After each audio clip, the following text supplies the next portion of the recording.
जय हिंद। नमस्कार। जय माँ सरस्वती, जय माँ लक्ष्मी। तो आज शुरू करते हैं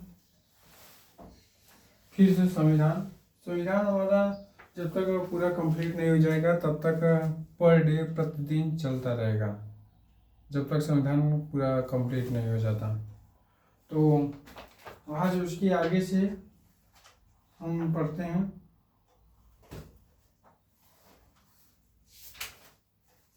अभी तक हमने इसके पहले संविधान के स्रोत पढ़ रहे थे, जहाँ से संविधान लिया गया है।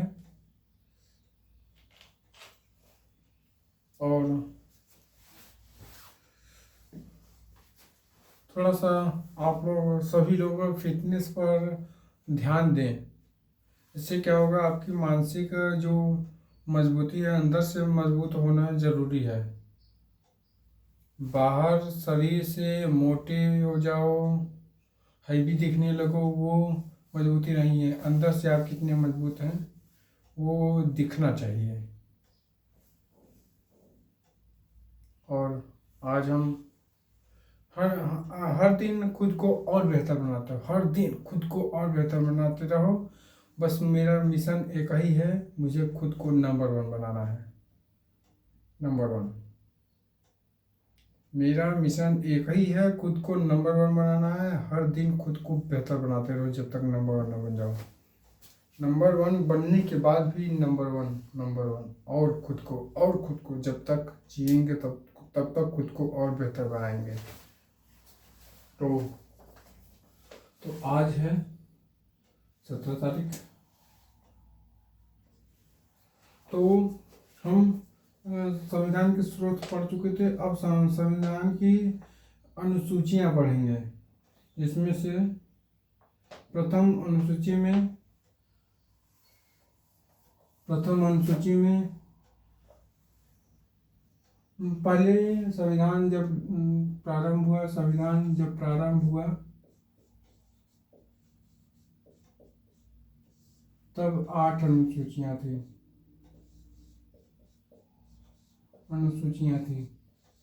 लेकिन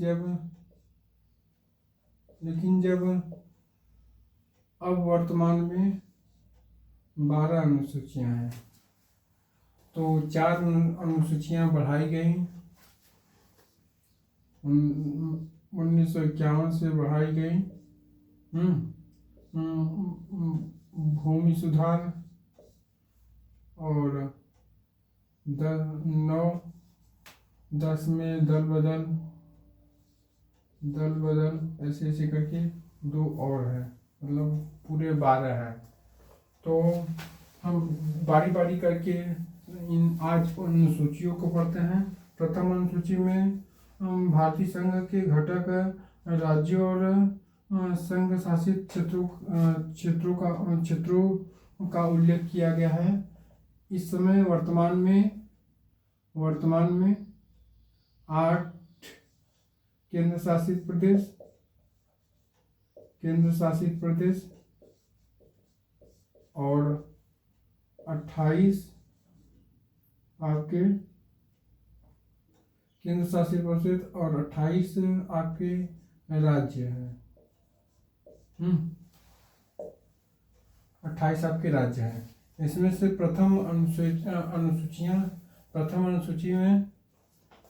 अनुसूची में भारतीय संघ के घटकों, राज्यों और संघ के क्षेत्रों का उल्लेख किया गया। प्रथम अनुसूची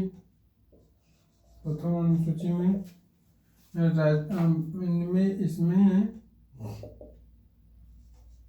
इसमें भारतीय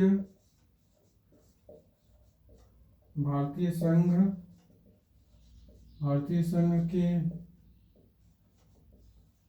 घटक, राज्यों व संघ शासित प्रदेश, जिसमें से ये राज्य हैं 28 और ये राज्य हैं 8। संविधान के 69वें संविधान संशोधन द्वारा दिल्ली को राष्ट्रीय राजधानी क्षेत्र का दर्जा दिया गया 1969 में। राष्ट्रीय राजधानी दिल्ली क्षेत्र का दर्जा दिया गया। जिसमें से अब और द्वितीय अगर अनुसूची की बात की जाए तो द्वितीय अनुसूची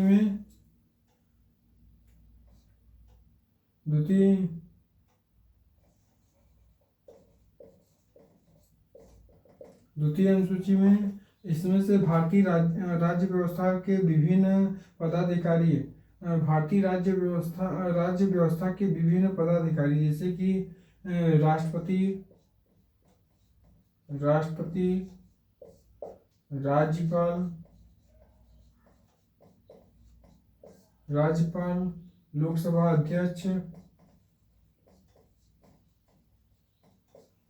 अध्यक्ष और उपाध्यक्ष,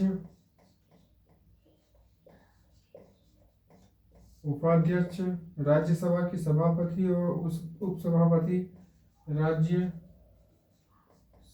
के सभापति व उपसभापति,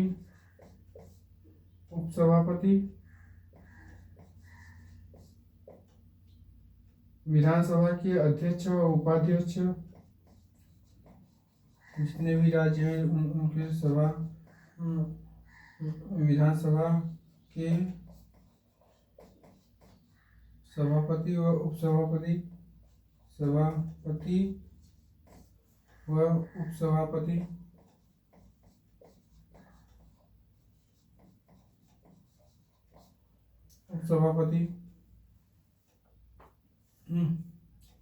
उपसभापति,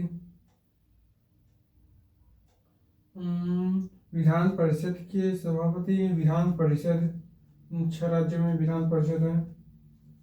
विधान परिषद के सभापति व उपसभापति, विधान परिषद के सभापति व उपसभापति और उच्चतम न्यायालय और उच्च न्यायालय के न्यायाधीश। उच्चतम मतलब सर्वोच्च न्यायालय, उच्चतम न्यायालय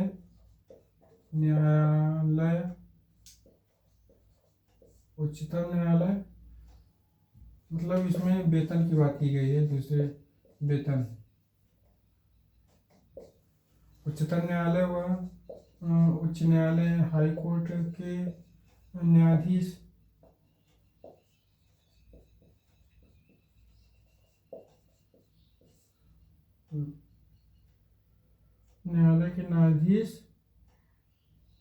व भारत के नियंत्रण महालेखा परिषद व भारत के नियंत्रण महालेखा परीक्षक प्राप्त होने वाले वेतन, भत्ते, पेंशन आदि का उल्लेख है। प्राप्त होने वाले वेतन, भत्ते और पेंशन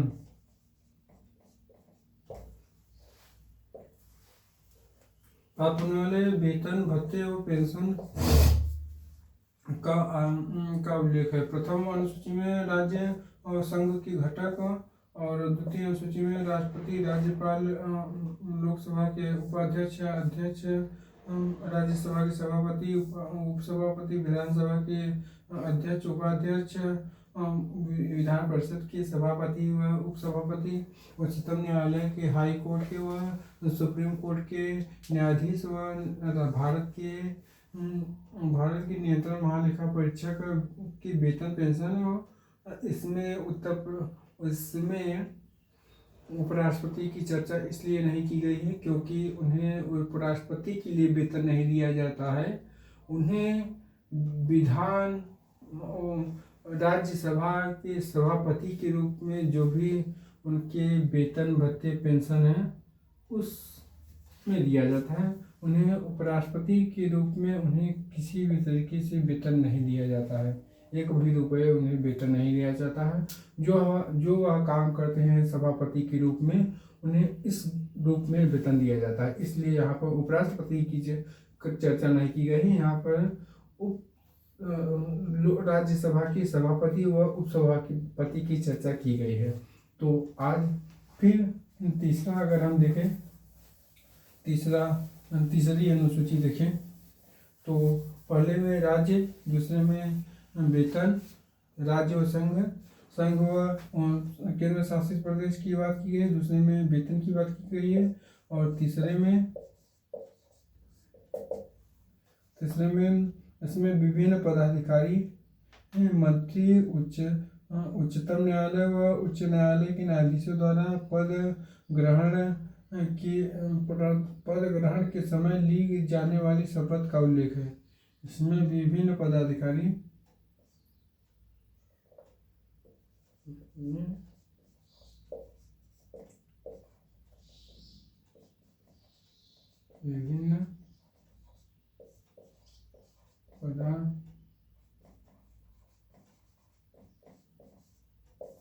विभिन्न पदाधिकारी जैसे मंत्री,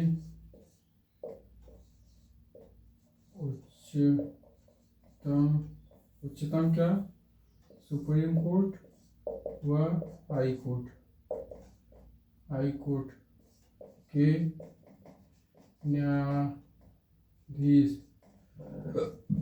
न्यायाधीश द्वारा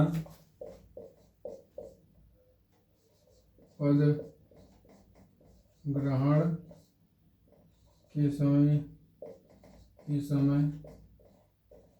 ली जाने वाले शपथ का उल्लेख,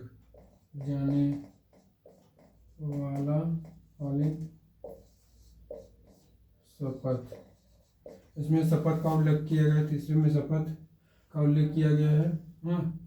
इसमें सब मंत्रिमंडल जो पार्टी जीत के आती है उसमें मंत्रियों का शपथ का उल्लेख किया गया है और राष्ट्रपति जिनको दिलाता है शपथ, सुप्रीम कोर्ट के न्यायाधीश और हाई कोर्ट के न्यायाधीश जो शपथ लेते हैं उनके गोपनीयता की शपथ दिलाई जाती है। और चौथे में इसमें विभिन्न राज्यों और संघ क्षेत्र की राज्यसभा में प्रतिनिधि का विवरण किया गया है। चौथे में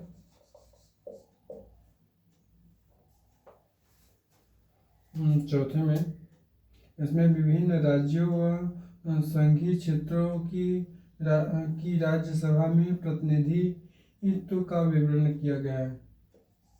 इसमें विभिन्न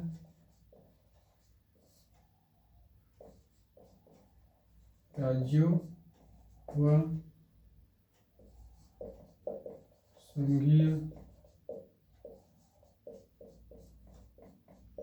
क्षेत्रों की राज्यसभा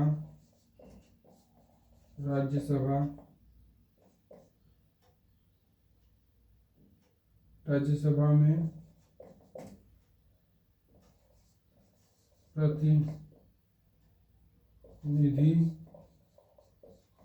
प्रतिनिधित्व का विवरण दिया गया है।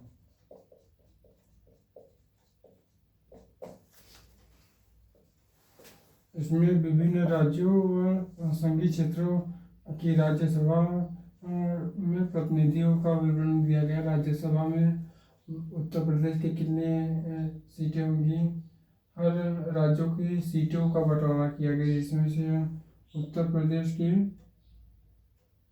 उत्तर प्रदेश के राज्यों सीटों की संख्या 32 है।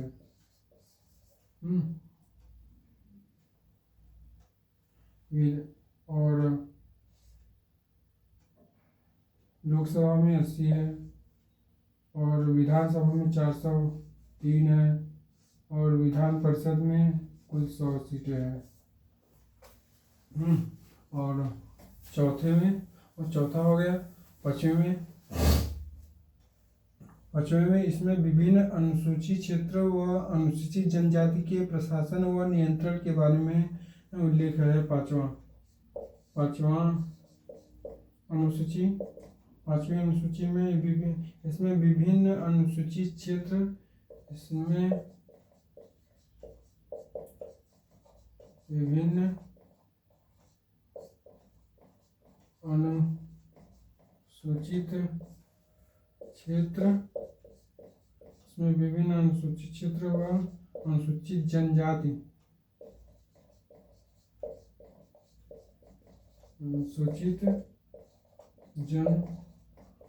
अनुसूचित जनजाति क्षेत्रों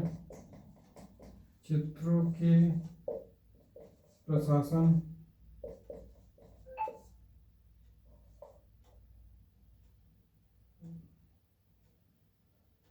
व नियंत्रण के बारे में उल्लेख किया गया है, उल्लेख है। और छठवीं अनुसूची में इसमें असम, मेघालय, त्रिपुरा, मिजोरम राज्यों की जनजाति क्षेत्रों के प्रशासन के बारे में प्रावधान है। इसमें असम, मेघालय, त्रिपुरा, मिजोरम राज्यों के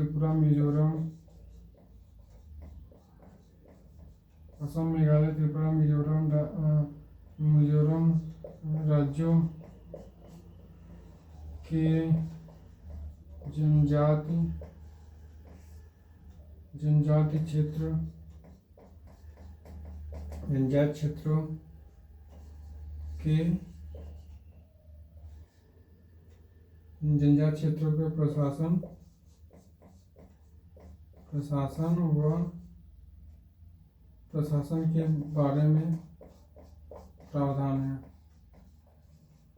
प्रावधान है। पांचवी सूची में इसमें विभिन्न अनुसूचित जनजाति क्षेत्रों के प्रशासन और नियंत्रण के बारे में उल्लेख है। छठवीं सूची में इसमें असम, मेघालय, त्रिपुरा, मिजोरम राज्यों के जनजाति क्षेत्रों के प्रशासन के बारे में उल्लेख किया गया है। और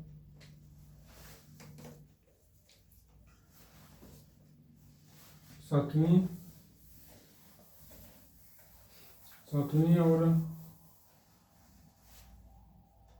में इसमें राज्य और केंद्र के बीच शक्तियों का बंटवारा के बारे में दिया गया है। इसी अनुसूची में सरकार द्वारा शुल्क कर लगाने का अधिकार उल्लेखित है। इसी के अंतर्गत 3 सूचियां, संघ सूची, राज्य सूची और समवर्ती सूची। इसमें टैक्स का बंटवारा, शक्तियों को बंटवारा और टैक्स का बंटवारा किस आधार पर किया जाएगा। इसमें सातवीं अनुसूची में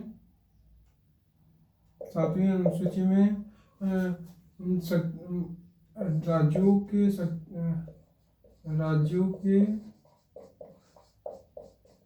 शक्तियों का बंटवारा व राज्यों की शक्तियों का बंटवारा और करों का बंटवारा किस आधार पर किया जाएगा। करों का बंटवारा किस आधार पर किया गया जाए, यह इसमें उल्लेखित है। और इसके अंदर 3 सूचियां बनाई गई हैं। 3 सूचियां हैं जिसमें से इसमें संघ सूची,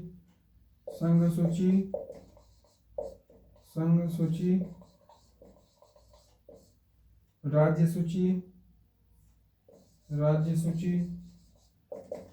सूची और समवर्ती समवर्ती सूची। इसमें समवर्ती सूची। और संघ सूची में कुल इस समय वर्तमान में 98 विषय हैं। राज्य सूची में 61 विषय हैं वर्तमान में। और समवर्ती सूची में कुल 48 विषय हैं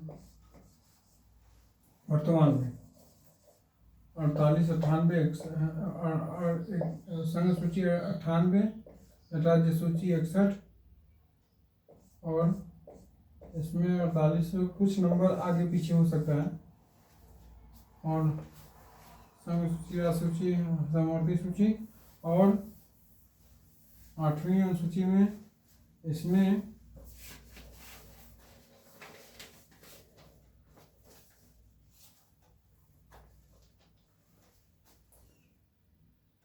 इसमें 9वीं 8वीं अनुसूची, इसमें भारत के 22 भाषाओं का उल्लेख किया गया है। 8वीं अनुसूची में 14 भाषाएं थी। इस 8वीं अनुसूची में 8वीं अनुसूची में वर्तमान में 22 भाषाएं हैं। वर्तमान में 22 भाषा वह अब पहले जब शुरुआती बनाया गया था संविधान तो 14 ही भाषाएं थी। 14 भाषा थी जिसमें से अब लगभग 8 भाषाओं को जोड़ा गया है। 14 भाषा में। और ये 1967 में 21वें संविधान संशोधन में सिंधी भाषा को जोड़ा गया। 15 भाषाएं हो गई। फिर 1992 ईस्वी में 71वें संविधान संशोधन में 71वें संविधान संशोधन में नमक मतलब कि नेपाली, मणिपुरी, कोंकणी को जोड़ा गया, कोंकणी भाषा को जोड़ा गया। और फिर उसके बाद 2003 में 92वें संविधान संशोधन द्वारा मैथिली, संथाली, डोगरी, बोडो, मैथिली,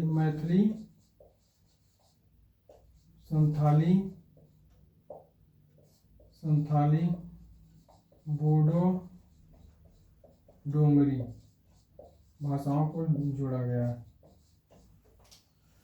अब कुल मिलाकर 22 भाषाएं हो गई जिसमें से इंग्लिश को अभी तक जोड़ा नहीं गया है। ऐसी इंग्लिश भाषा को भी जोड़ा नहीं गया है।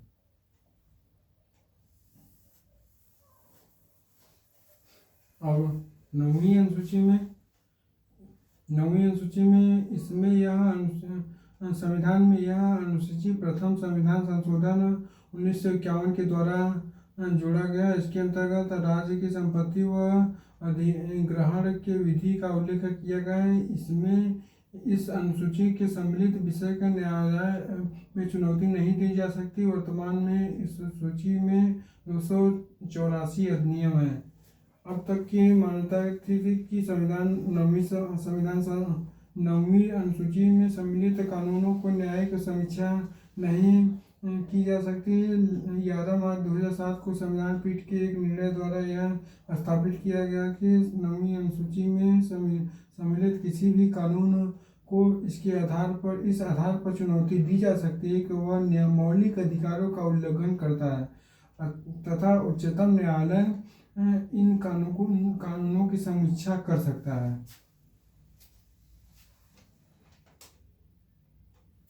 संपत्ति राज्यों द्वारा संपत्ति का अधिग्रहण, जैसे भूमि अधिग्रहण हो गया। 9वीं अनुसूची में भूमि अधिग्रहण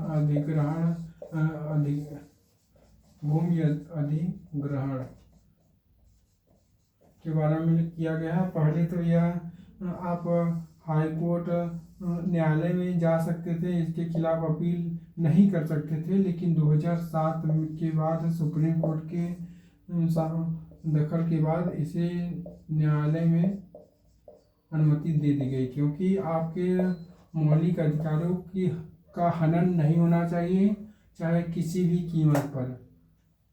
और 10वीं अनुसूची में दल बदल 10वीं अनुसूची में दल बदल के बारे में कहा गया है। 10वीं अनुसूची में 52वें संविधान संशोधन द्वारा दल बदल कानून बनाया गया था। दल बदल पहले राजीव गांधी के समय में इसे बनाया गया था, और ये दल बदल कानून मतलब कि किसी पार्टी से जीतने के बाद वह पार्टी सुबह किसी और पार्टी में, शाम में किसी और पार्टी में, रात में किसी और पार्टी में, तो ये चलता था। लेकिन अगर आपकी सदस्यता जा सकती है, अगर आपकी सभापति के साथ लोकसभा के अध्यक्ष के साथ साठगांठ है तो नहीं जाएगी, क्योंकि पूरा दारोमदार, पूरा जिम्मा विधानसभा के अध्यक्ष की होती है कि आपकी वह संसदीय सदस्यता रद्द कर सकता है अगर आप किसी दूसरे पार्टी के हुए। अगर खुद की पार्टी के हो तो वह किसी भी कीमत पे नहीं सदस्यता रद्द करेगा, आप चाहे जो बोल दो, चाहे जो कर दो। अगर आप दूसरी पार्टी में चले गए तब तो वो सदस्यता रद्द कर सकता है, लेकिन आप उसकी पार्टी में आ गए तो सदस्यता नहीं रद्द हो सकती, क्योंकि सबसे बड़ा अध्यक्ष वही है लोकसभा में, सबको टोक सकता है, सबको रोक सकता है। और 11वीं अनुसूची में 11वीं अनुसूची में इस अनुसूची में